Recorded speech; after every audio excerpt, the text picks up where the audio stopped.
Halo pemirsa, jumpa lagi dalam program Ngopi Americano, ngobrolin politik Amerika bersama saya Miranti dan sudah bersama saya Pak Didi Nasiruddin. Selamat sore. Hari ini kita akan membahas soal sejumlah rangkaian insiden kekerasan politik di Amerika Serikat, mulai dari upaya pembunuhan Donald Trump hingga penembakan terhadap Charlie Kirk.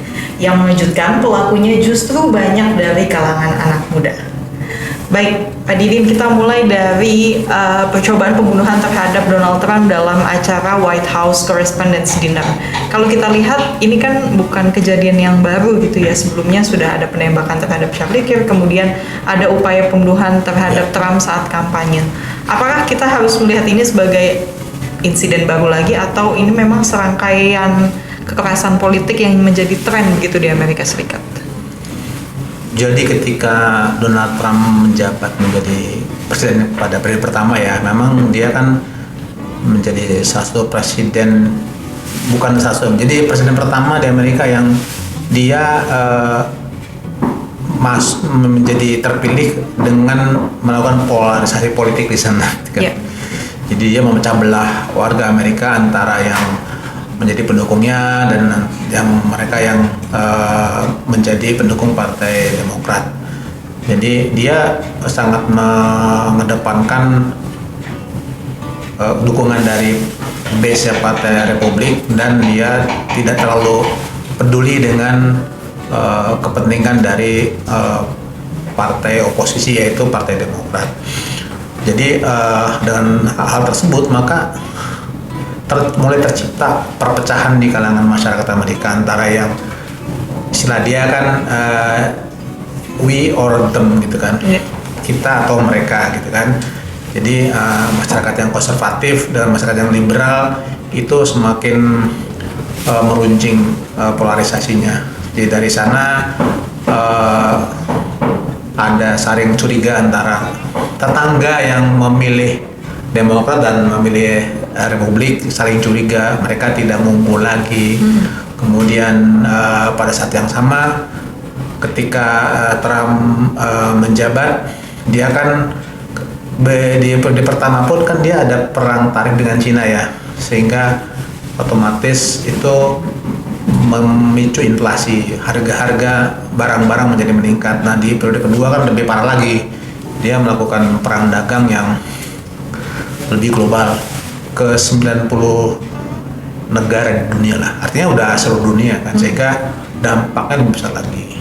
Jadi pertama pasti inflasi meningkat, kemudian juga di periode Trump ada banyak upaya-upaya penutupan itu kan, pemangkasan anggaran seperti menutup USAID, kemudian mem-PHK karyawan federal dan lain-lain, yang mungkin beberapa dari mereka kan orang tua dari anak muda di sana kan.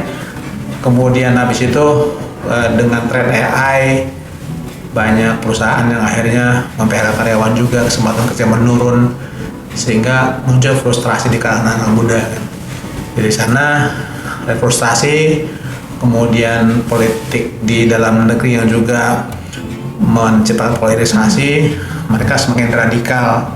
Jadi kalau dulu mereka kalangan muda termasuk kalangan yang mereka tingkat partisipasi rendah, ya udahlah gue nggak peduli lah gitu. Sekarang kan mereka beda lagi gitu, mereka sekarang susah cari pekerjaan, kalau pekerjaan juga tidak menghasilkan pendapatan yang memadai, sehingga mereka menjadi radikal. Kira-kira gitulah prosesnya ya.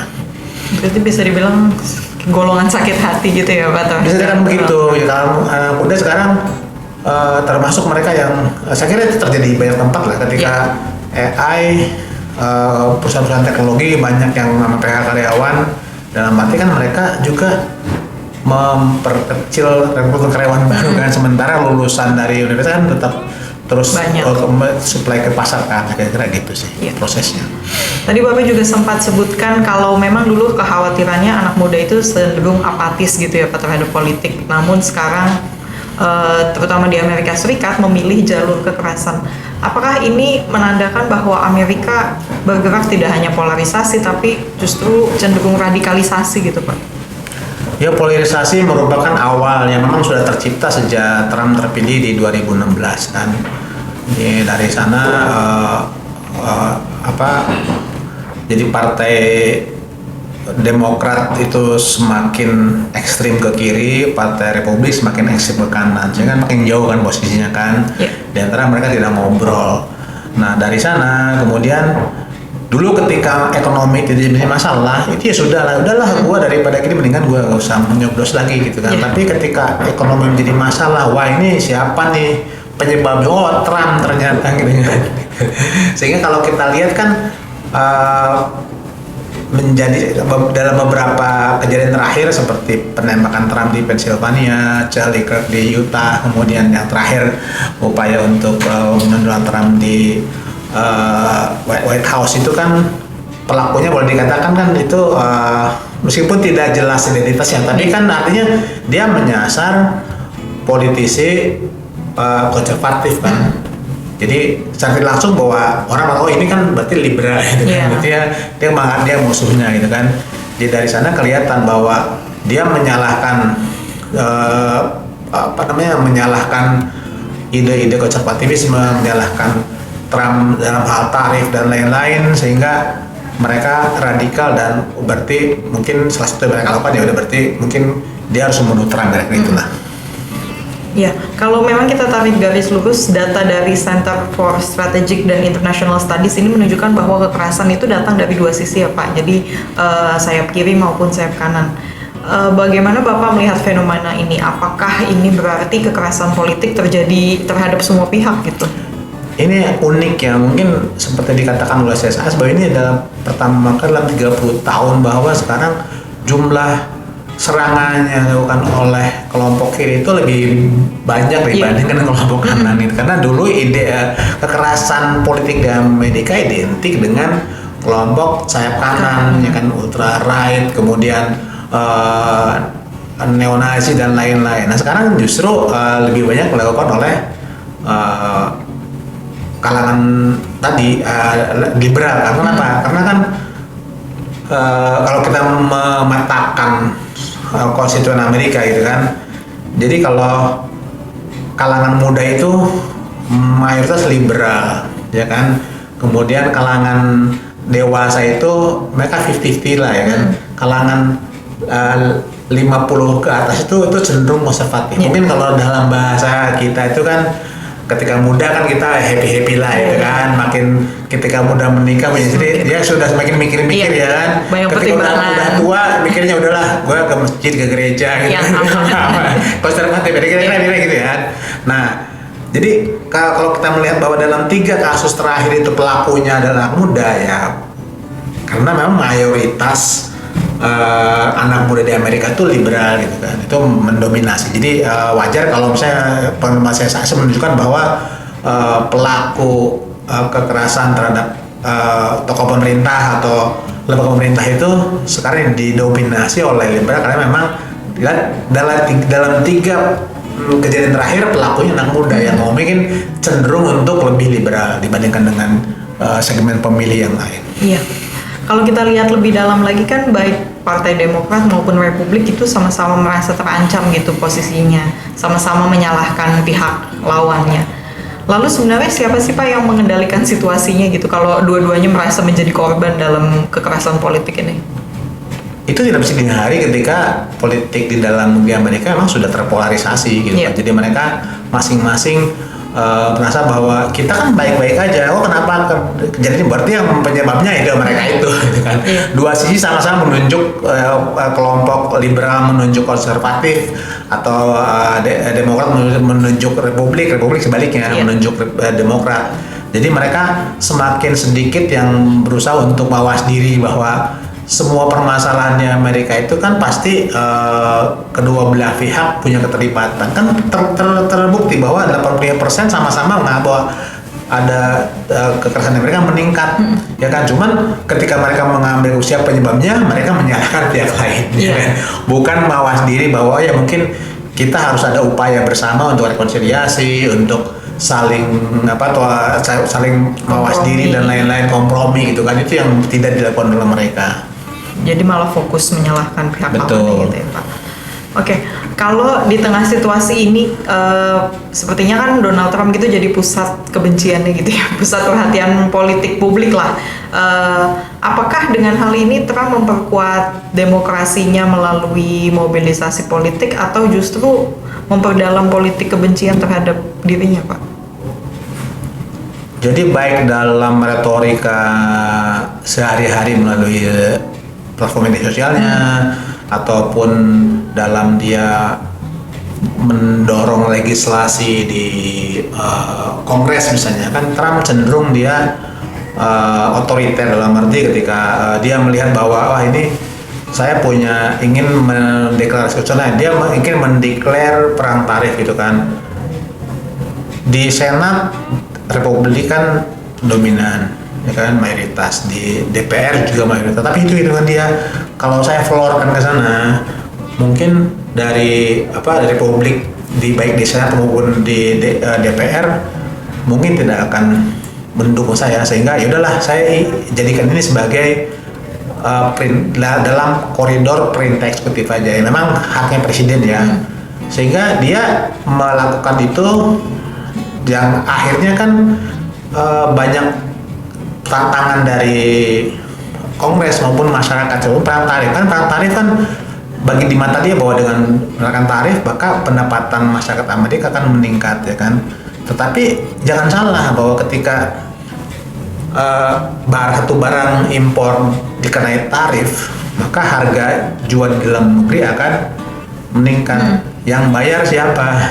Yang bayar itu tidak mesti dari eksportir, tidak juga dari importir, tapi sebagian besar menurut riset bahwa 80% kenaikan harga itu dibayar oleh konsumen, bukan oleh eksportir, bukan oleh importir. Jadi akhirnya yang terjadi sebenarnya adalah bahwa masyarakat yang sudah dipajakin, kalau kita ada PPN ya, sekarang ditambah lagi ada kenaikan harga karena tarif itu gitu. Jadi sebenarnya ketika Trump menekan tarif, yang diambil ya uang masyarakat itu sebenarnya gitu kan. Jadi maka masyarakat kan pintar juga gitu, dengan gara-gara Trump nih barang-barang jadi mahal gitu kan, sehingga dari sana ini biang keroknya. Inflasi kan termasuk satu isu yang tingkat ketidakpuasan masyarakat tertinggi, hampir jadi 41% masyarakat tidak mendukung kebijakan Trump dalam hal tarif ya, 41,3 poin kalau nggak salah. Jadi artinya selisihnya dari yang mendukung yang dengan tidak mendukung tuh 41% lah, kira-kira itu. Dan jangan salah juga dalam imigrasi, dalam ekonomi, jadi tidak ada yang positif yang dihasilkan Trump dalam performance dia sebagai presiden di periode kedua.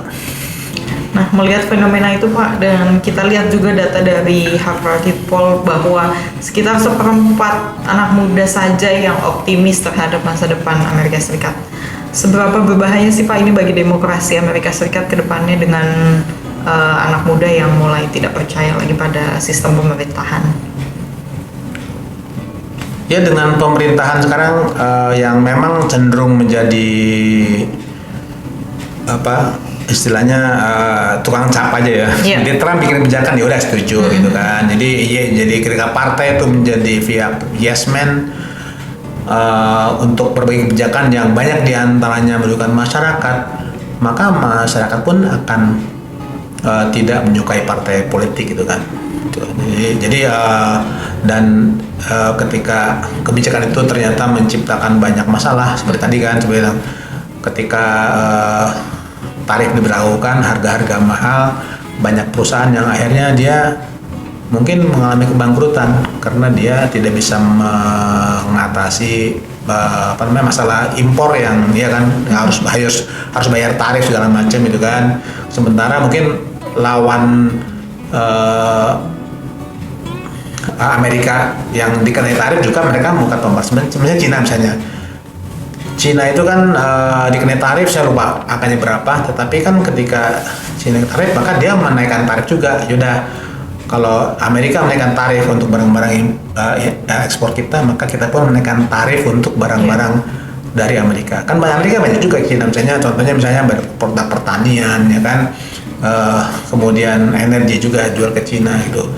Dan ketika Cina merasa bahwa produk Amerika produk pertanian Amerika lebih tinggi harganya, ya udahlah, kita kan banyak opsi lain. Kita bisa impor dari Brasil, kita bisa impor dari Argentina, ya kan.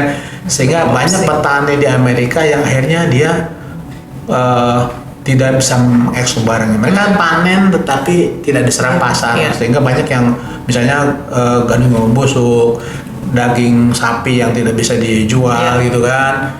Otomatis kan itu mengurangi pendapatan petani kan. Anaknya dia terdampak terdampak. Bapak saya dulu ngasih uang jajan gede, sekarang enggak gitu kan. Bapak saya dulu ketika saya kuliah kasih uang sakunya gede, sekarang enggak gitu kan. Kemudian dia mungkin yang balik ke kampung dulu, ketika balik udahlah saya kerja di ladang. Gitu. Sekarang nggak ada karena barang yang udah ada pun nggak terjual itu kan. Jadi otomatis itu membuat mereka frustasi gitu, ya kan. Wah, dulu kayaknya makmur, sekarang kayaknya pesimis deh, kita tidak bisa melanjutkan kerjaan orang tua di pertanian karena memang situasinya tidak memungkinkan. Iya, berarti ini bisa dilihat sebagai kemunduran politik bagi Amerika Serikat gitu Pak, dengan banyaknya anak muda yang mulai nggak anti pemerintah gitu loh, bisa dibilang.